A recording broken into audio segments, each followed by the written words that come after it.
Today on the Lazy RPG Talk Show, we're going to follow up on the D&D 2024 material in D&D Beyond. We're going to take a look at the Lost Worlds of Gygax Humble Bundle. I'm going to talk about some highlights from the D&D Live event that took place this past Tuesday. We're going to dive deep into Knave 2 by Ben Milton, an RPG by Ben Milton. We're going to talk about knowing your medieval decorations. These are ways for you to transfer secrets and clues to your players through the decorations that people find on the walls. We're going to talk a little bit about ancient medieval architecture and artwork today. And we're going to cover more questions from the August 2024 Patreon Q&A, all today on the Lazy RPG Talk Show. I'm Mike Shea, your pal from Sly Flourish, here to talk about all things in tabletop role-playing games. If you like the work that I do, we are in the last week of the City of Arches Kickstarter. If you haven't checked it out, please check out the City of Arches Kickstarter. You can find a link down into the show notes. The City of Arches is a high fantasy city sourcebook built for lazy GMs to drop into your fantasy RPGs. It fits into any campaign setting, whether it's a homebrew setting or your own setting, and it is a world and a city filled with adventure, filled with intrigue, filled with discovery, filled with dangers and threats. It's a fantastic city. I've been working on it for 2 years.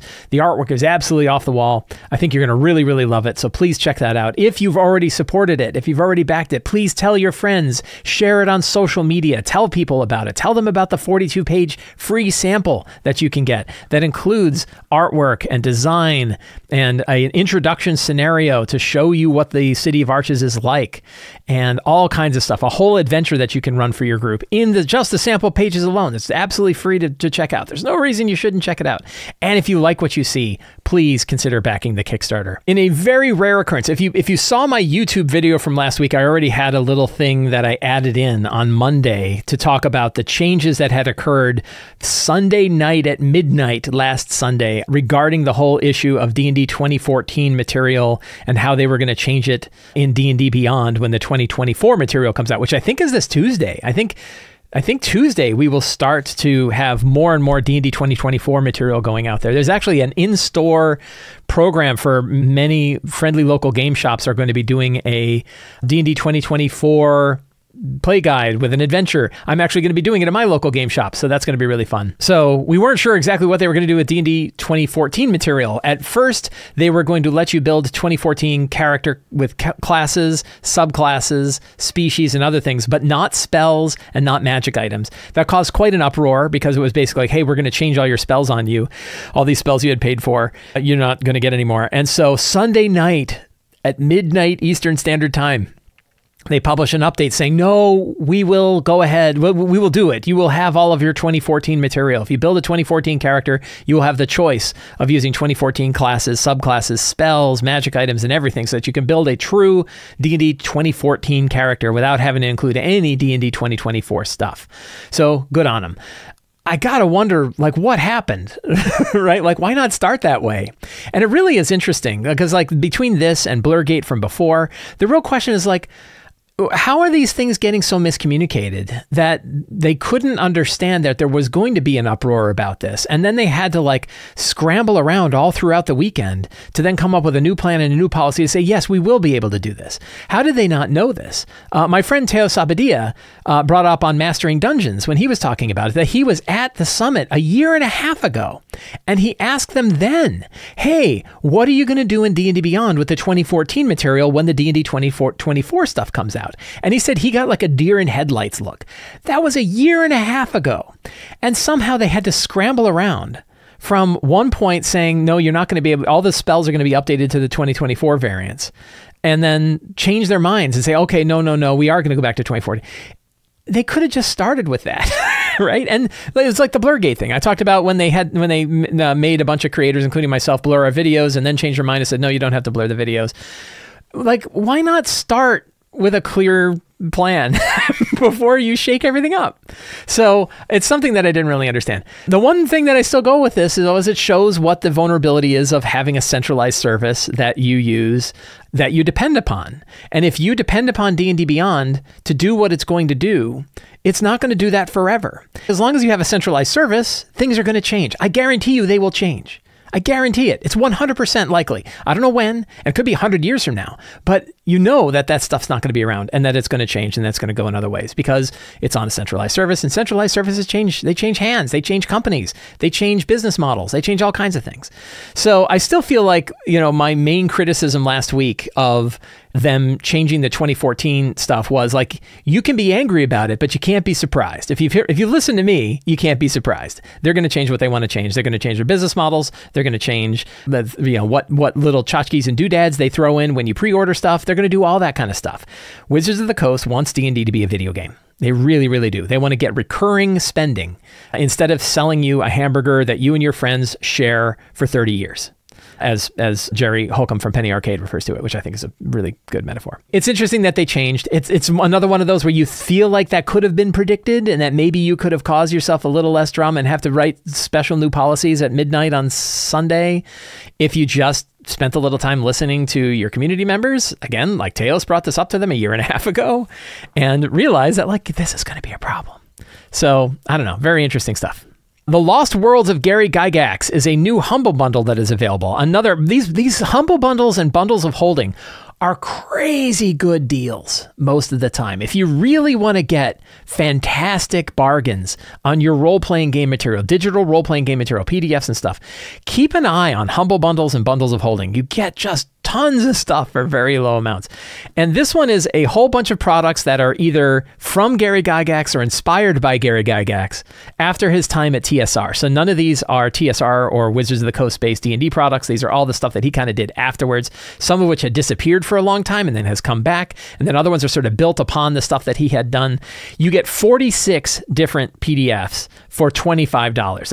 It's like 55 cents a PDF or something like that. It is really, really dirt cheap. And some of them are great big 200, 300 page or, you know, 100, more than 100 page products that you get, including Castle Zygeg. I don't really know the history of this. This is like Yigsboro. This is sort of his retake of Greyhawk. Like after he lost Greyhawk to TSR, he said like, well, I'm still going to make it. I'm just going to call it something different. And so he created this thing called Castle Zygeg, which was sort of his Greyhawk take. And I don't think he ever built out the dungeon for it, but he did build out sort of the city that surrounds it. So if you wanted like what Gary Gygax's version of Greyhawk looked like, that is included in here. One thing to note about this is the systems are all different systems. It's Sword and Wizardry, it's Castles and Crusades, it's D20 based. It kind of runs the gambit of different systems.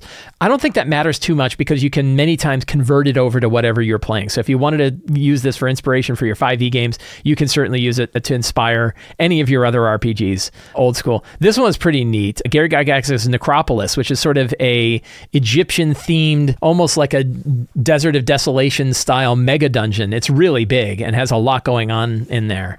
One thing to consider is I'm almost certain a lot of this stuff is pretty old, and you know, there's almost certainly problematic stuff in here when it comes to misogyny and people of color and other cultures and stuff like that were not handled nearly with the grace that they are often handled with today. So that is definitely something to keep in mind when you're looking through this stuff and when you're deciding whether or not to support it or not. That's something to consider.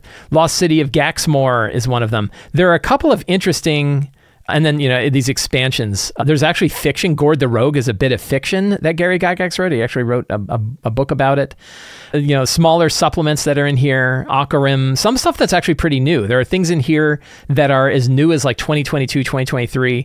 Here's another Necropolis take, I think. There's kind of these two, you know, these interesting Gary Gygax focused books that are completely system agnostic, one called World Builder and one called Living Fantasy. And I guess volume 1 is Canteen Crew. I don't know what Canteen Crew is, but I really like the material that I saw in World Builder and Living Fantasy. Lots of thoughts about like what armor is like and what weapons are like and how a fantasy city would work and what are the different kinds of agricultures and stuff like that. So really, you know, from the words of the guy who invented D&D, right? Or you know, him and Dave Arneson, right, coming up with D&D. And it's fun to hear his words. Monster books as well. I don't know how useful the monster books are if you're not running in the system. I haven't really taken a look at them. I know that some of these monster books were the ones where monsters were put into the OGL and everyone else references those monsters when they're pulling them up. Gods of the Empires I thought was really interesting. This is a small book about 90 pages that's just gods. And it's really interesting to look at. And like if you wanted to drop a bunch of deities into like your home campaign, or if you just need to fill out some deities that you don't have in whatever published setting you're playing in, this is like a really good book to just grab a bunch of different kind of gods and drop them in. I really thought that was a good one. There are lots of different adventures in here as well. Some of them are pretty hit or miss. I look through them and they're very kind of traditional adventures, but I think that like adventure design has changed a lot in recent days. And so I'm finding that some of these adventures like, oh, they're cool, but I don't know that I'm really, I'm not really there. Under Caverns of Gaxmore is a small like Gaxmore expansion. And the 2018 Sword and Wizardry Tome of Horrors is there. So 46 different products that you get for $25. If you just like filling out your PDF library, if you like, like I did yesterday, like a Saturday, I'll just spend a couple hours kind of digging through a big pile of books and just opening them up and reading and letting them inspire me and letting them think about my story and think about my games and think about other things that I'm putting together. I find it to be a really good value. I spent $25 on it and I certainly don't regret it, but it's something that we each want to consider. And like, do you really need 46 more products in your library? That's up for you to decide. But I thought it was a really cool one. And again, it's about some of the best deals you're going to get on RPG products through these things like these bundles, these humble bundles and bundles of holding and things like that. So you can find a link to the Humble Bundle in the show notes below. So this past week on Tuesday, we saw a short video from Wizards of the Coast where they called D&D Direct, where they talked about the new stuff that they are putting out for D&D in the next 18 months or so. It's actually quite a range of stuff. I don't know if there's other products that they are dropping in between then. I kind of doubt it. I kind of think that they've announced everything that they're going to put out. And now, granted, they're putting out 3 brand new 384-page source books. So, they're putting out the whole new D&D 2024 books. So I guess we shouldn't expect to have a lot of products, but it still felt actually a little bit light. But I'm pretty excited about some of the stuff that they're putting out. They are putting out a new starter set, but the starter set's not coming out until late 2025. It seems kind of late to put out a new starter set for a new edition of the game, because it means for the next year and a half or so, the only starter sets that exist are written around 2014 rules, but then you would expect that they're going to buy 2024 books, and then it feels very different because you don't have feats at first level, and species are different, and lots of things are different about 2014 to 2024. And you think about when the starter set came out for 2014, the starter set actually came out before the core books did. So it's a little surprising. I kind of expected they would have a starter set sooner than this. I thought we might see one, I think like early spring of 2025 wouldn't be that outrageous, maybe right after the monster manual comes out. But the idea that it's actually like 6 months after that, and we don't really know anything about it. Oh, we do know that it is based upon the Keep of the Borderlands kind of material, Keep of the Borderlands and the Caves of Chaos and the Wilderness and stuff like that. So they're kind of going back to old school ideas. Keep of the Borderlands, of course, is like an OD&D, was it AD&D or OD&D? I don't remember. An old school D&D setting. But I gotta say, like when it comes to old school D&D settings, D&D 2024 doesn't feel like an old school RPG, right? It is very much a high fantasy super heroic RPG. So that's kind of interesting that they really wanted to go like, way back. I mean, the idea of Greyhawk being inside the Dungeon Master's Guide, the idea that the starter set is going to be Keep of the Borderlands. I'm sure it'll be cool. I'm looking forward to it. I love their starter sets. D&D starter sets have all been, there's 3 of them, and I love all 3. They're at the top of my list when it comes to the adventures that Wizards of the Coast has published. So I'm sure it'll be good. It's just interesting that they're hanging on so much on like 50-year-old nostalgia when the system itself is really so far advanced from that in the term of being like a super heroic RPG. I think in the middle of 2025, we're going to see a new set of adventures, a new big pile of adventures in a book that's based around dragons. They were like, lots of people have played D&D and never actually faced a dragon, so we're going to have dungeons filled with dragons as the adventures in this book. So that'll be interesting. I think one of the reasons why you tend not to fight a lot of dragons is because dragons are really powerful and most players don't make it past level 5.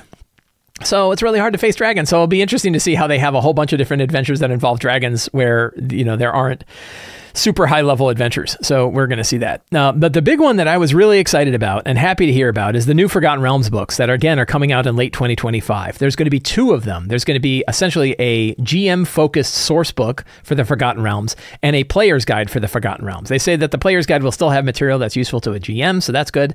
But there will be 2 books, a GM book and a player book. The player book will have new character options and stuff like that. So we'll see. Like, again, I always worry every time new character options come out right away, because then suddenly you've expanded all the character options and then you get imbalanced things and you got, yada, yada, yada. But we'll see. I am a little, I'm allowed to have an opinion, right? So the Forgotten Realms campaign guide is going to be focusing on particular adventure regions. So rather than being like the old 3rd edition or 4th edition Forgotten Realms campaign guide that really covered the whole Forgotten Realms, great big books, this one is going to focus on 5 regions. And those regions include Icewind Dale, Baldur's Gate, the Dale Lands, Calimshan, and the Moonshaes. My problem with that is 3 of those 5 have already had new updates since 5th edition has been out. We've covered, holy cow, Baldur's Gate again? Like, we have Descent, Baldur's Gate Descent into Avernus was a whole campaign setting, which had a Baldur's Gate Gazetteer built into it. There's no lack of modern material to run Baldur's Gate. I get it, Baldur's Gate 3, let's make sure we tie in with the marketing on that, but that's also a year and a half away from now, right? Like, I don't know that you really need to like hang on to the Baldur's Gate thing again, but you already wrote a bunch of stuff just recently about Baldur's Gate. So yeah, I feel like, okay, so now of the 5 main sections, one of those 5 main sections I've already well covered and I already have plenty of material for. Icewind Dale, same problem. I just ran Rime of the Frost Maiden. And the funny thing about that is there was another Icewind Dale book called Legacy of the Crystal Shard that came out in the early 5th edition back in the D&D Next Times. Again, I've got tons of stuff for Icewind Dale. I have no lack of material, recent published material to cover Icewind Dale. So now that's 2 sections that I don't really need because I've already got a lot of material for it. The Moonshays was actually handed off to Baldman Games so that they could develop their organized play adventures for it. And they commissioned a really, really excellent Moonshay guide that is both for players and GMs to kind of fill out the whole Moonshay region. And granted, it wasn't published directly by Wizards of the Coast, but trust me, the people that spent their time and energy on it love Forgotten Realms and love the Moonshays. And it's really well produced, and that's available in the DMs Guild. So I don't really feel like I need a Moonshay guide either, which means 3 of the 5 regions are regions that have been well covered and that you can already get excellent material for, and you really don't need more stuff on those 3 regions. Calimshan sounds cool, and the Dalelands I'm really excited about. The idea of like covering the Dalelands and covering the ruins of Mythdraenor and all the adventures that could go on there. I'm very excited for that. That section of it sounds really, really cool. But I feel like 3/5 of this book is stuff that they've already published recently, and I really don't need more of it. So that's kind of a bummer, right? I feel like if you're going to put out another big source book like this, cover stuff that really hasn't been covered. And, they really could have covered. What about Thay? What about Karatur? What about all of these other regions? The Anaruk Desert. There's lots of different regions of the Forgotten Realms that have not been touched in decades that could have had a lot of material put on it. So that's a little bit of a bummer. On the other hand, I am really happy that it is not an adventure, a big campaign adventure. I much prefer settings and source books that help me build my adventures. I look back at books like Eberron Rising from the Last War and Van Richten's Guide to Ravenloft, which gave me tons of prompts to build my own adventures. I much preferred that to the big campaign adventures like they did with Dragonlance. So I'm also happy to say, well, I would rather have this, I think, than a campaign adventure built in, say, the Dalelands. So I think that this would have more legs than that does. So there is that. And maybe like in the long term, if we look at this book 5 years out or 10 years out, this will be the definitive source that includes stuff like Baldur's Gate and Icewind Dale and the Moonshays. And we can reference that rather than having to dive all the way back to Descent into Avernus or Rime of the Frost Maiden or the Moonshay guidelines that Baldman Games put out. So anyway, interesting stuff. Glad to see the books that are coming out. They spend a lot of time talking about Project Sigil, which is their new 3D VTT. They are super excited for Project Sigil. That doesn't mean you have to be super excited for Project Sigil. I think it's going to be limited in scope just because everybody has to have a local client in order to be able to run with it. I've never seen like 3D VTTs be super easy to work with. I know there's other ones like Tailspire that are already out there, and some people love them. I'm sure people will dig it. But I think if we see that as like that's the future of D&D, and if that worries you, you don't need to be worried. If that excites you, well, maybe it's your future of D&D. But I think a lot of people just want to have books on their tables with maps that they draw, or very simple virtual tabletops that just give the bare minimum needed to show people what the positioning is like and stuff like that. So it's fine. I don't think Project Sigil is going to hurt the RPG hobby overall. I don't think it's going to be like a big sucking gravity well and everyone's going to move to that. And I hear people fear that, like, oh, because everybody's so used to Baldur's Gate, are we going to have more people that come in that are expecting that level of graphics? I think I've had patrons that ask this question.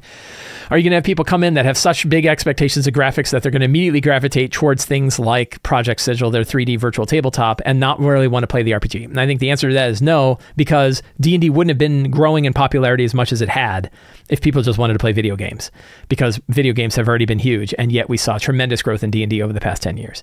So I don't, it's fine. Like I don't think it hurts anything to try it, and people can, use it or not. I don't think that it's going to negatively impact the RPG industry. And I don't think it's going to have a huge positive impact either. I really don't see a lot of people using it, but we'll see. Right? I could be wrong. I could be wrong about lots of things. In years past, Ben Milton made an RPG called Knave. Knave was an RPG where he wanted to capture some of the old school styles of D&D in a way that was very easy for people to grasp and very quick to run. He specifically did it when he was working with students at school to make characters and build adventures very quickly. In last year, Ben put out a second edition version of Knave, kickstarted that edition. It was very popular, and that has now been delivered. And you can pick up Knave both in PDF and in a physical version. I actually have the physical version. I backed the Kickstarter and got the physical version. So my little talk here is not sponsored by anybody, and I was not given a review copy of this. I actually bought this copy myself. I think it's really outstanding, though, or I wouldn't be talking about it. So Knave and Knave 2, we're going to be specifically talking about Knave 2. Knave 2 is an 88-page guide that is really two different things in one package. Thing number one is a lightweight, old-school role-playing game that's very quick to generate characters, very fast to jump into gameplay. Thing two is a book filled with tons of really awesome random tables that you can use in any of your fantasy role-playing games.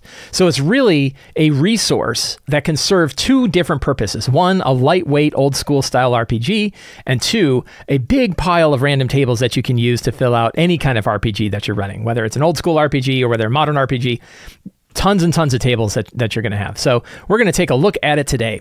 So from the standpoint of a role-playing game, it very much focuses down on the core fundamentals of D&D.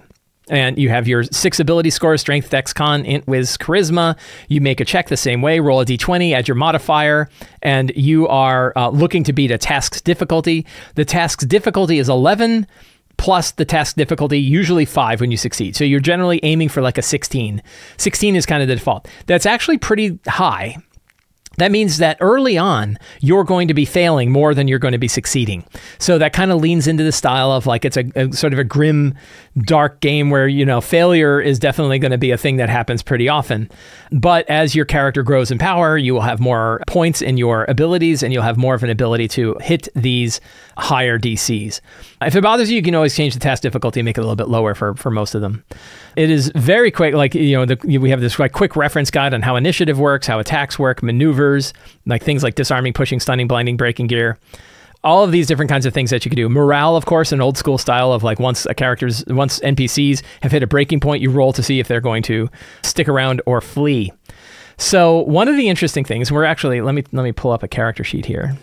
So here is a Knave character sheet. I think this is a good way of getting an understanding what it is like to play this game. And I actually think this is true every time you look at an RPG. One of the first things I look at when I want to see a new RPG is what does the character sheet look like? And some of that is my experience with lots of different RPGs where I can generally look at it and go, this is a D100 roll under, or this is a D20 roll under, or this is a D20 add a modifier against a difficulty class or whatever. I can usually get an idea. And also you can definitely get a sense of the complexity of the RPG depending on how complex the character sheet is. Knave character sheets are 1/2 of a sheet of paper. I actually made my own little character sheets. This is a character that I rolled up yesterday. It took 7 minutes to roll up a character. Very, very quick to roll up a character to get started. And the main one is, of course, you have these 6 ability scores. A really interesting thing about rolling random ability scores in this one is you don't roll 3d6 and add it to the thing. There are no ability scores. They are only ability bonuses. I love this idea. I don't think we need ability scores. I don't think any RPG needs ability scores except D&D. That's my firm feeling. Ability bonuses are fine. And for ability bonuses in Knave, if you want to roll them randomly, what you do is you roll 3d6, and whatever number you got, that's which one of the abilities gets a +1 bonus. So as an example, I've got my 3d6, and I'm going to roll 3 ability scores, right?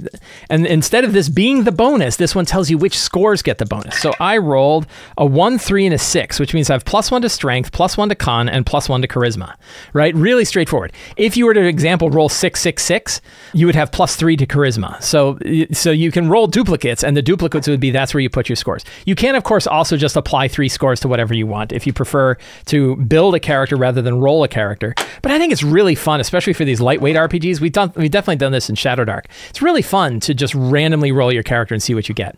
Now, Knave is a classless system. There are no character classes. You don't have your fighter, mage, thief, cleric sort of classes. And instead, you have careers. And there are 100 different careers. And when you're building a character, you roll 2 different careers and then kind of mix those two. And they tell you a little bit something about your character. So an example would be 79, I am a rat catcher, and a 33, I am a falconer. So, right away, a rat catcher falconer. So I am a character who's got a falconer, and I've got a falcon, and it hunts rats. Now, what are the mechanics of the falcon? I don't know. We'd probably have to come up with some way of saying, like, how do you have, let's see, the falconer has a birdcage, gloves, and a whistle. There's an assumption there that you would also have a falcon. And then the rat catcher has a cage, 10 rat traps, and a sack, probably filled with rats. The equipment that you pick up, you start with from your 2 careers, but you can actually add some other stuff. One interesting thing, if we look back at the character sheet again, is armor. There are sort of 2 different scores for armor.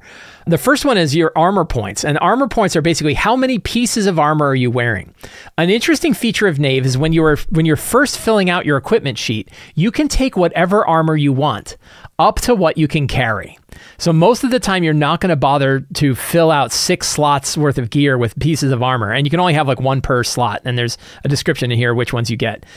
But there's no difference between like chainmail and a breastplate and a gambeson and a shield and stuff like that. All of them are the equivalent of 1 armor point. So you're just essentially building up your armor points by wearing more pieces of armor. So your armor class is your number of pieces of armor that you're wearing plus 11. So you get a little bit of an edge there, the equivalent of having like leather armor or whatever like that.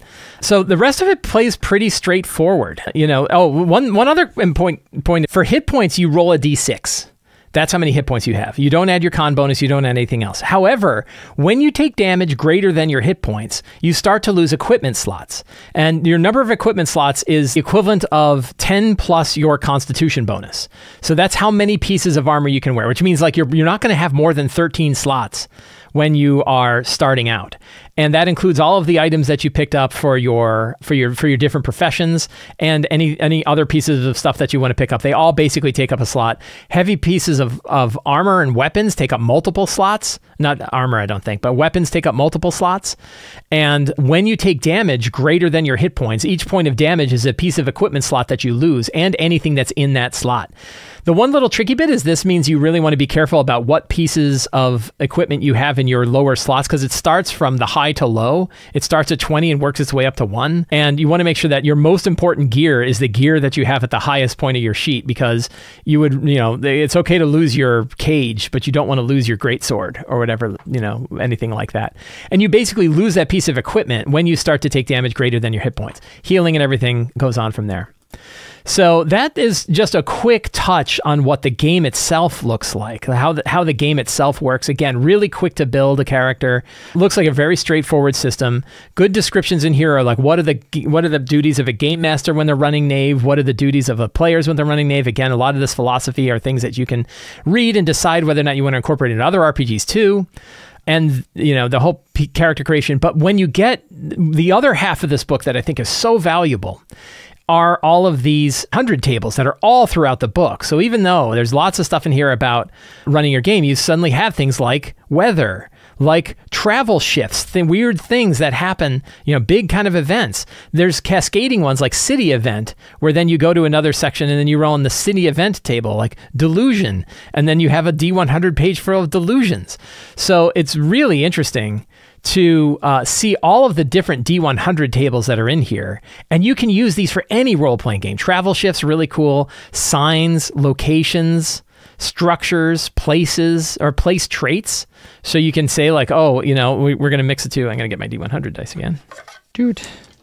So for a place, we have 83, which is a tavern. And then a trait is 54, which is murmuring, a murmuring tavern. Right? Or you have 22, which is a convent, and then 32, which is an endless convent, right? Those are really interesting traits, and there's so many of them because they're D100 tables. So you get 10,000 variants. These 2 tables alone give you 10,000 possible variants of traits and structures. And that's just those 2 tables. You can add all kinds of things in. Delve shifts. What happens when you're going through a dungeon? What's something that could happen while you're there? Really interesting, events that you could roll in here. What are the various rooms that you would find in a dungeon? What are the room details you might find? What are some of the themes? Again, chaos, chaos mirror, a cage full of outsiders. Mixing these tables up is tremendously valuable. What kinds of dungeons even exist? Mushroom forest, casinos, factories, a lock, mansions, archives, stables. Tremendous value in these D100 tables. Trap effects, burying, staining, filling, reflecting. And not only can you roll on one table and mix it with another table, you can roll on one table a couple of times and it kind of cascades out. So you can have these sort of recursive tables that build out more and more as you're going. Hazards, mechanisms. This is great for your traps, right? What's a trap? Hazard mechanisms. What are the different kinds of things that characters that NPCs might be doing? What are the different activities that they have? A D100 table for that. The D100 tables in here are just off the charts. They're so spells is really interesting. This is something both Knave and Knave 2 do. That you don't have like caster classes. Instead, you pick them up from a spell book. The spell book has that object for that spell, and you learn that spell. And again, there's 100 different spells. In it, you can roll a D100 die to see like which spell do you get from a spell book, and that's how you get magic in this game. Really, really neat stuff. The descriptions of the spells are very, very lightweight. They show just the things that you need in order to kind of describe them in the fiction of the world. And then there's new spells, right? You can have element and forms, wizard names, qualities, effects, elements, forms, mutations, delusions, disasters, spell schools, 100 different spell schools, right? Relics are interesting. Relics are sort of like things that you find out in the world that are bound to a particular patron. So you can kind of get a connection with a patron through these these relics and get a power from them. Another neat idea, again, very transportable. You could take that, you could put it into any of your games. Domains and symbols. There's a whole section on alchemy in here, and the different kinds of things that you might get from a potion. A lot of these are just inspirational. Sense heat, dark vision, telekinesis, ice form. It doesn't give you all the details on how that works. You kind of make that up. But I think there's something when you read a book like Knave, right? When you have a book like this, an 80-page single book that covers an entire game system plus tons of tables to help you build your game, where there's an expectation of a book like this, that the GM is going to be able to grab this stuff and build off of it. And that's something that we're seeing them steer away from in a game like D&D 2024, where the search action in D&D 2024 is super refined. How you can do it, the fact that it even takes an action, the DCs that you have to meet in order to accomplish this, all of that is encapsulated in this rule. And maybe you're like, well, that takes the burden off of the DM to have to figure out exactly what you can do with a search. But also, it kind of takes away some of the advantage that a GM has of being able to kind of determine based on the circumstances and situation what searching does. So this game is definitely leaning in the other direction. What does it mean when you have a courage potion? You have to kind of decide what that means. But I think that's where DMing is really fun for both players and for game masters on determining what courage means. What does it mean when you drink a potion like courage? You don't need to have it all spelled out on exactly how it works. You can kind of figure that out. And you know what the core fundamental natures of the game are, which is rolling a d20 roll, adding a modifier, meeting a DC. You have stuff like that with +5 and -5s for advantages and stuff like that. Textures, tastes, colors, ingredients, all the different kinds of equipment that you can pick up, tools, D100 list of tools, D100 list of random items. And think about like mixing these miscellaneous items with some of these other tables that they have in here for like themes, right? Elements. You can mix these together. These effects and items can be mixed together to create really wild stuff, right? Really interesting stuff. So again, mixing up these tables together, I think are really profound. Fabrics and decorations, treasures and materials. One thing I did find a little lacking where I could have used a little bit more guidance was exactly how treasure is supposed to work.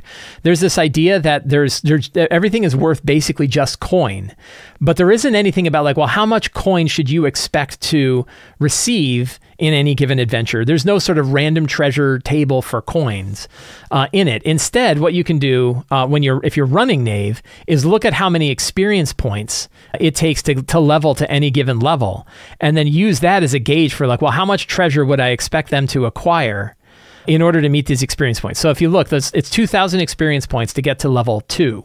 So you could say, and you know that one experience point comes from 1 coin's worth of value, which means you can decide if you're going to give some of these items away and you're going to treat those as treasure, then how many coin is a treasure worth? You have to kind of come up with a number for that. I think one thing I would have liked is I would have liked a little table that gave me either, again, there's so much randomness elsewhere in this book, a random treasure thing on what they discover in what kind of places, maybe broken down by tier or whatever, would be handy. It's something like Shadow Dark has this, a lot of other RPGs have this. Something to help me get a guideline for how much treasure I should be rewarding on the expectation of whatever levels. Instead, I have to kind of do the math of saying like, okay, maybe I'm going to break this 2,000 up into 4 groups of 500. Maybe I add a little random variance in them so it's not 4 perfectly even ones, and maybe I apply that to different items and different pieces of gear. So I know I have a budget of about 500, and I can break that up into the pieces of gear that they discover throughout a game. It's a little bit more work than I would like to do, and I think like some random tables, again, given how many random tables exist in the rest of this book, I think that would have been something I could have used. I could have used more guidance on. Another area where I could have, look at this, like weapons, right? D100 different kinds of weapons and item traits, a bloody bola, an intelligent baton, a minimalist pike, a pulsing rancier, like really cool stuff. Buildings. It even has like a warfare system. It's a 1-page like mass battle system. It took me a little time to get my head around exactly how this works. And basically what it comes down to is how much money can a group spend on the military that they've got and what kind of creatures do they have in there. And then you basically roll checks. You roll 3 checks to kind of see how they do. Pretty neat system. The idea that you can do the whole thing on 1 page is pretty cool for an entire like mass combat system on 1 page, given their entire books that are built just around mass combat. City stuff, themes, events, street details, buildings, inn names in 1 and 2, like the Crimson Orb, the Drunken Mole, or the Bleak Saint, right? You can do really neat stuff. Food and food traits, factions, missions and rewards, whole section on how to do downtime, what you can do with your downtime as you're earning it. Carousing takes a whole night, costs D10 times 50. Blah, blah, blah, blah. Lots of things. Hirelings, recruiting hirelings, and then there's lots of tables for naming the hirelings and giving them personalities and traits and professions and goals of their own. And you can actually use these for your character too. When I was building my character, I kind of got my head around the character by rolling randomly for a lot of these things. Different kinds of relationships. This relationship one is actually a pretty useful one if you want to connect 2 characters together too. I think you could use this a lot. Monsters was another area where I feel like I could have used a little bit more guidance. There's good instructions here for talking about like how you build a monster and giving you these examples of different monsters. But like one big question I have when it talks about, determining an armor class, determining hit points and all of that is I don't know what like a low monster and a high monster are like. I kind of had to guess that. So if it had said, for example, and this is something like we did in Forge of Foes, is we said like, what is a challenge 20 monster like? What is a challenge 5 monster like? And we actually listed out common monsters for those different challenge ratings. So you have an idea of, Balors are about challenge 21. Now, this one actually meets that same thing. It's based on hit dice of monster, which is like the old school way of determining the challenge rating of a monster. How many hit dice did it have? And you can generally guess that like low hit dice monsters, level is basically the number of hit dice that it has. So you could say, okay, well, what are the levels on here? But you kind of have to go through this whole thing and be like, well, what's the highest level monster? Like a purple worm is level 15. A lich, you can always say like, vampires are level 8. Okay, that gives me a general gauge. An ogre is level 4. So you can use this, a lich is level 11. So I think like, how about dragons? Like you can always go back and look at dragons. So this one just has a generic dragon. It says it's level 10. Okay, so you can say a generic dragon is sort of level 10. That gives me a gauge of like, well, what are other things? A little table to help me understand like what the hit dice range are, or say like, the hit dice range goes from 1 for a common soldier to 20 for a really powerful whatever. In this case, it looks like kind of 15, given a dragon is level 10. It really feels like 15 is probably the high. It has an eye tyrant in here, and the eye tyrant is level 11. That's equivalent to like a beholder. So I could have used a little bit more guidance for exactly how to, given that it doesn't have a lot of monsters in here, right? It's only got 2 pages worth of monsters. A lot of monsters, and you can reskin these into anything. So you're really in a good state with just the monsters it has there. But given that the game is expecting me to build monsters, I would have liked a little bit more guidance in how to build these monsters, right? And instead it says like in other old school RPGs, monsters level is called its hit dice. it's depending a lot on like, hey, we expect that you're going to use this to run it with old school adventures. Well, what if I don't, right? What if I'm running with my own adventures? I want to build my own adventures. How do I know exactly what hit dice or level monsters mean? And how do I use that? But again, tons of random tables to help me build really cool, fun monsters with lots of different things that they do. I really like that. Has a nice gameplay example in here. And this is kind of cool, a designer's commentary. Like, where did inspiration from this book come from? Where did the different ideas for this book come from? I think is a really kind of cool look into how Knave got built. And then the character sheet, and then there's some adventures and some maps in the back of the book that you can use. More tables. Those tables, by the way, in the beginning and the front are all in the front page, the front couple of pages of the book, or the back couple of pages of the book. The physical book is great, by the way. This is another one where I feel like you could grab a handful of character sheets, print out a bunch of character sheets, grab this book, throw it in your bag, and you could run games for a really long time.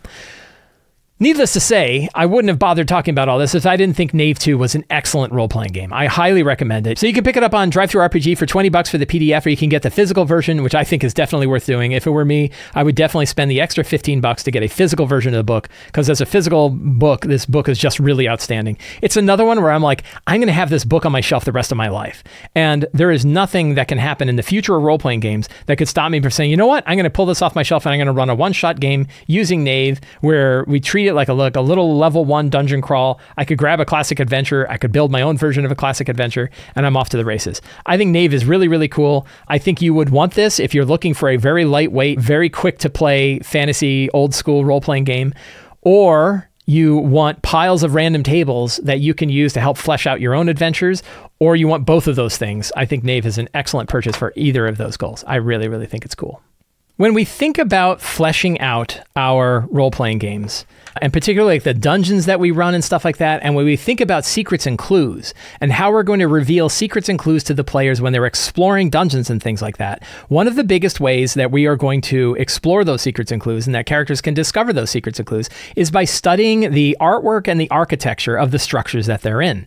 So one of the things I've been thinking about is like, what are those pieces of artwork, and what are those structures? And is there a good way for us to get our hands around these kinds of pieces of artwork, medieval artwork and architecture and structures that characters could potentially find in dungeons? So I've started working on a Sly Flourish article on that topic, where I didn't like get deep into museums and stuff like that, but I did some good Wikipedia searching and found some common medieval decorations that I thought we would look at today. So the idea is that you can take these medieval decorations, you can take these ideas and sort of put them in a list and keep them along with your other stuff, and spending a little bit of time doing some research to understand exactly what a frieze is, what a carotid is, what encaustic painting is, what strephido is. That once you understand what these things are, once you've kind of internalized them, then it becomes easier for you to describe them in the game. So I just picked 12. You probably have other ones, but I wanted to pick like 12 that you could put like on a D12 list if you wanted to, and not overwhelm us with too much stuff. So we're going to take a look at these today, and they're not really in any particular order. I would say that some of the more common ones are higher in this list. Some of the less common ones are lower in the list, but all of these are things that you could describe while the characters are exploring the region around them. So a relief, for example. A relief is a projection of an image in which the stonework around the image is carved back. So you carve it back the negative space, leaving the image protruding forward. There are some of these like a bas relief, which is a low, and then there are high reliefs, and then sunken relief. Sunken relief is sort of the opposite. I'm going to link to my notes here in the show notes, so you can look down and see the Wikipedia descriptions of each of these things, which show pictures of each of them. So this is an example of like a high relief where they carved deeply into something. Here's a Roman relief where all of the stonework was carved back to show that. So a relief is a very common structure for art that you might find. A frieze is a horizontal stretch painted or sculpted around the upper edge of a wall, a room, or an object like a sarcophagus. So if you are inside of a room and the walls are relatively bare, but around the outer edge of the wall at the top of it is a carving around it, that is called a frieze.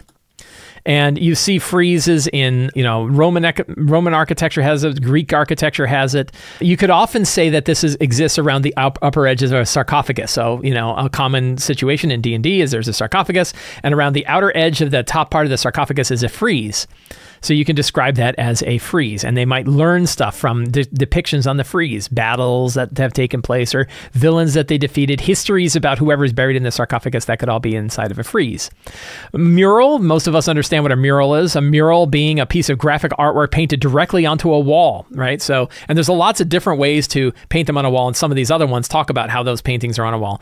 But, you know, a mural is a very common way to see a depiction of a scene or a situation or a story or gods or whatever that is painted directly upon, painted directly upon a wall. Tapestries, fabric representations of stories. You know, many different, I think all of us kind of generally know what tapestries are. This is not super extreme, but it's nice to have on the list. Then when you're going through old things, you might find tattered tapestries, and those tapestries have depictions of things. One of the neat things about tapestries, two factors of tapestries that are really important and interesting. One is that tapestries were often used to hide drafts in castles and things like that. When there were cracks in the walls that they couldn't seal up, or the cracks formed and they had like cold drafts at night, they would put tapestries up to block those cracks. That could be a really good way to hide secret doors and things like that. So the idea that tapestries are used to hide secret doors, that's very cool. Now, tapestries were also really nice because they were portable. Your adventurers can take them off the wall, roll them up and take them with them and sell them. But also people would decorate their places differently with different tapestries. They would move the tapestries around, they'd put new ones up, take old ones down, and it meant that they didn't have to sit looking at the same artwork the whole time. So those are a couple reasons why tapestries might have a good effect in the game that you're running. A fresco is kind of like a mural. It is a type of painting in which the mural is painted directly upon wet lime plaster. So in this case, you would already put up, and you would have like a plaster mural up on a wall where the painting is directly in the plaster, which would preserve it over time. One reason why this is important, fresco comes from the word fresh, right?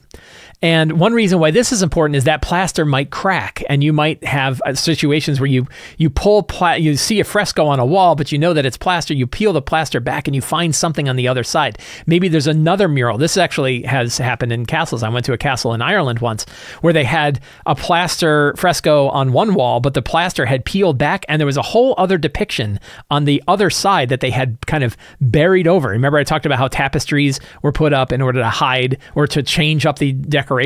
Well, people that owned castles would want to change it up, and they would do what like cheap wallpaper people do. Just put the wallpaper right up over the other wallpaper and just keep doing that until the end of time. They would just take plaster and build frescoes right on the walls over the artwork that existed. But when you're an explorer or an adventurer and you want to learn things, one of the interesting ways you could learn things is seeing a fresco that has begun to crack and the plaster is peeling away, and there's another image on the other side, maybe a worship of dark gods. Like maybe it's all happy on the front, and then you peel it back and it turns out, no, there's a curse that's here, and that's why this place is haunted. So frescoes are a good way to reveal stuff that is behind them. A mosaic is when you take bunches of small little bits of stone or glass or things like that, and you adhere them together to build images. So the neat thing about a mosaic is the pieces of the mosaic may be highly valuable themselves, pieces of gemstones, pieces of carved glass or whatever. And so there could be some interesting treasure that you might discover in mosaics. Mosaics being, instead of being painted, mosaics were actually put together by these tiny little pieces of colored stone, ceramic, glass, and things like that, and then paste together in mortar. Again, you could have the same sorts of situation where some of them have peeled away. You know, hey, this was like a mosaic that was on the wall, but a big pieces of the mosaic have broken free. So mosaic is kind of another interesting artwork type. Carotid and Telamon. I think I owe Scipio for this one, I think, brought it up, which is male and female carvings that are used as pillars or columns inside of a wall. So again, if you have these big columns, you could say there are these catarid columns made up of like female deities holding the pillars up, or telamons. Catarids are for females, telamons are for males, of, you know, carved figures that serve as pillars. You know, this is in Athens. You have, these are catarids, right? These pillars that are, you know, load-bearing structures that are carved like women or goddesses and things like that. And telamons are sort of the male equivalent of that. You know, here is a telamon of a male figure, male figure that is holding up a particular area. So catarids and telamons, useful for having pillars that are holding up big structures.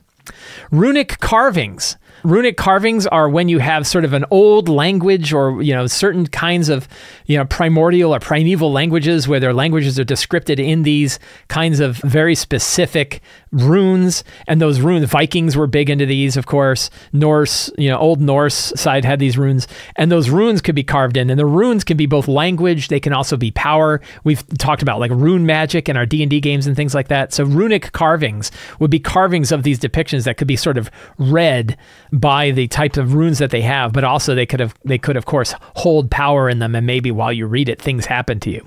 So those are kind of runic carvings. Encaustic painting, this is where we get into some of the stranger ones. Encaustic painting is using heated wax to apply pigments to a surface, which is often wood or canvas.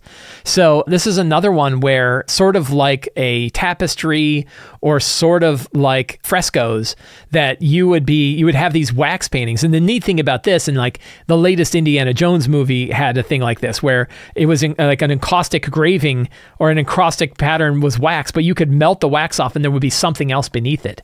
So the idea that like maybe if you fireball a room, the encaustic painting melts and it kind of deforms the images that are there, but they see that there's something else behind. That's kind of an interesting way of dealing with this sort of encaustic painting, this hot wax painting that could show an image, but that could be kind of peeled away to reveal secrets on the other side. That's one of the things about all of these, are like, what are the ways that these things reveal their secrets? One of the reasons I put encaustic painting on here is that idea that you could melt the wax and then see the stuff that's there.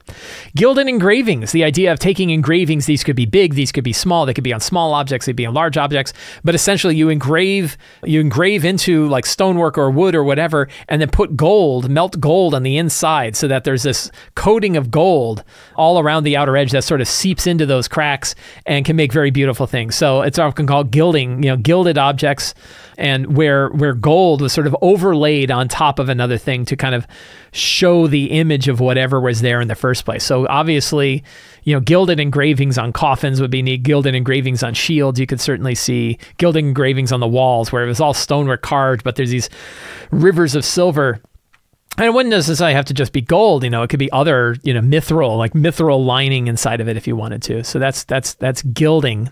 Mariflage is painting canvas directly onto a wall. So other than this is where you would have almost like a painting that's directly affixed to the wall in plaster.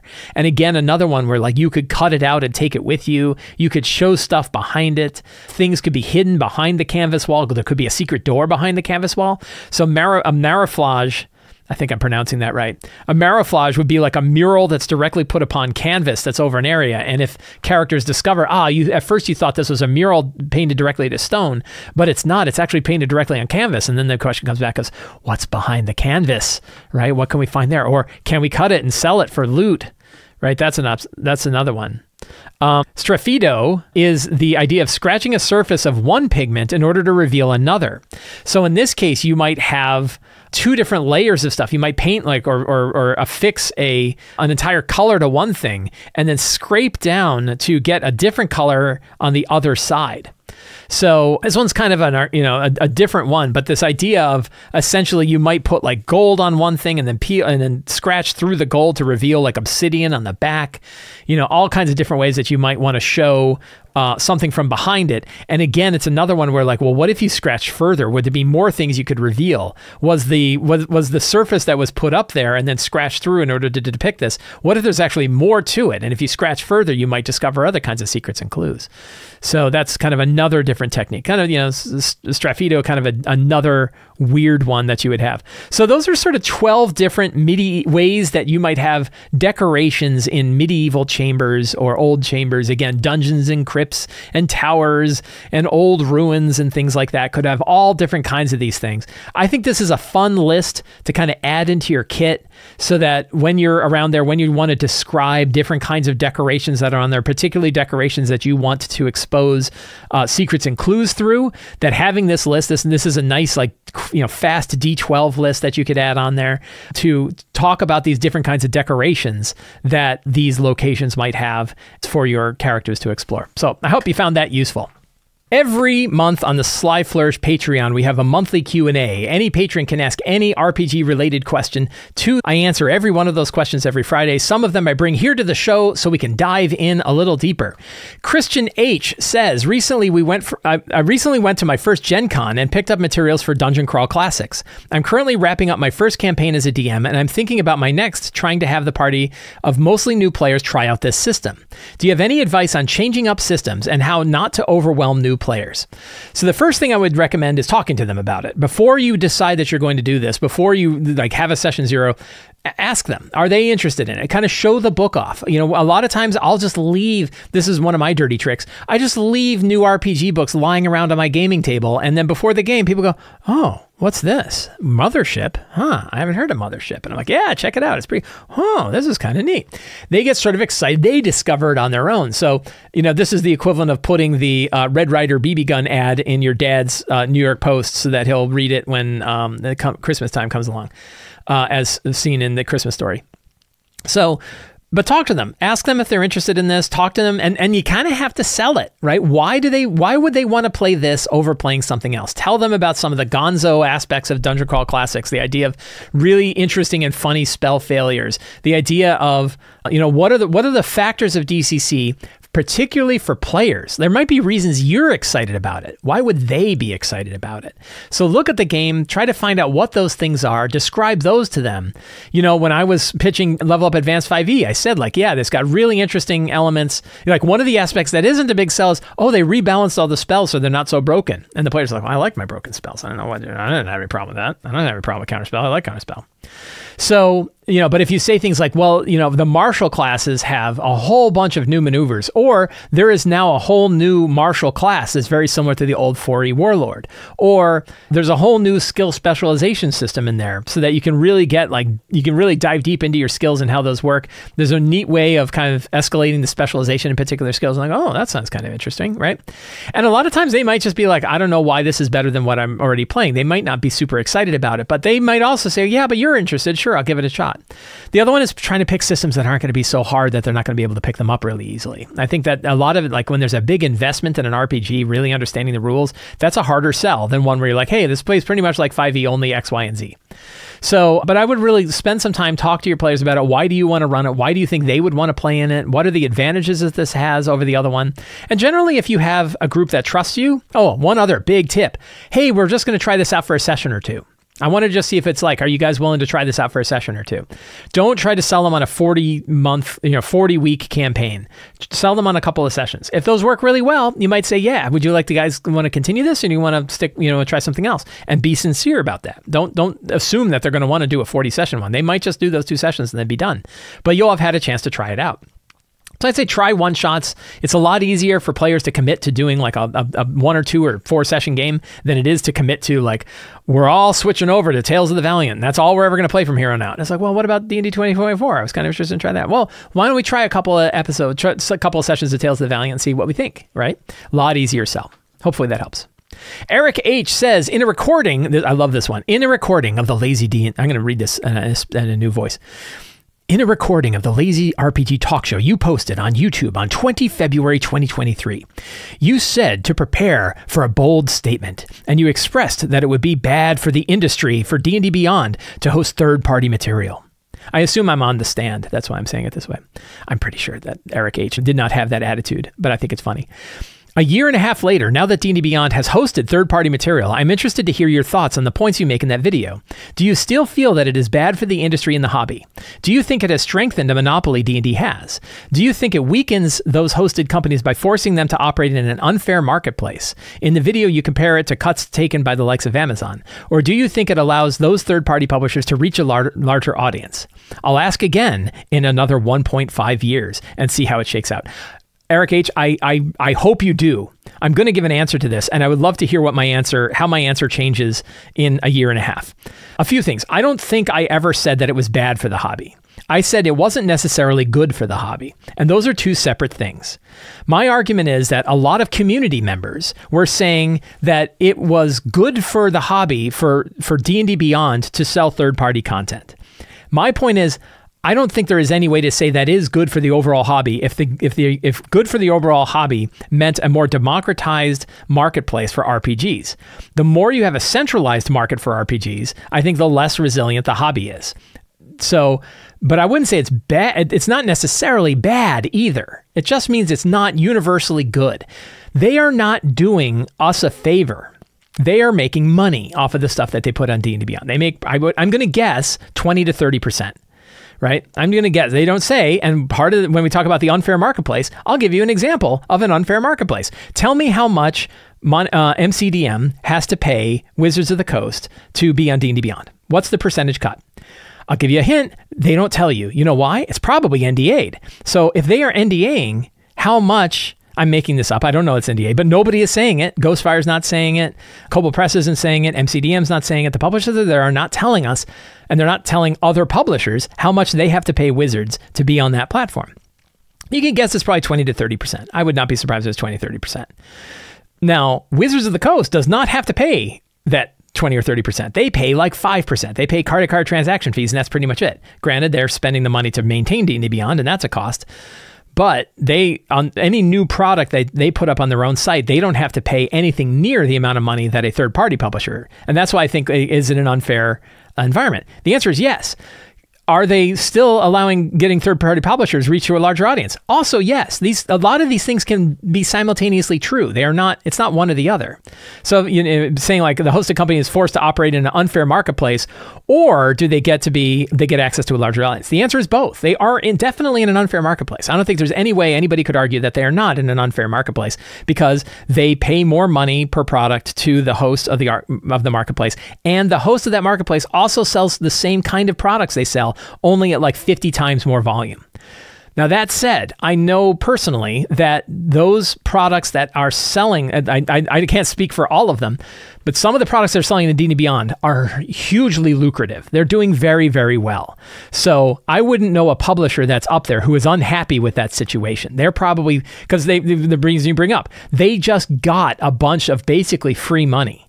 They got to put a product up there, not free because they probably did some effort to get up there. They put a product up there and it's selling really well. So they're making money. So why is that bad, right? Well, it's not. But does that mean it's a fair business practice? No. Does that mean that the whole hobby is more resilient? No. Like those things can still all be true. You could make a lot of money on it and still have it be, a further centralization for the number one player in the marketplace. But what is the real sign that it would be bad?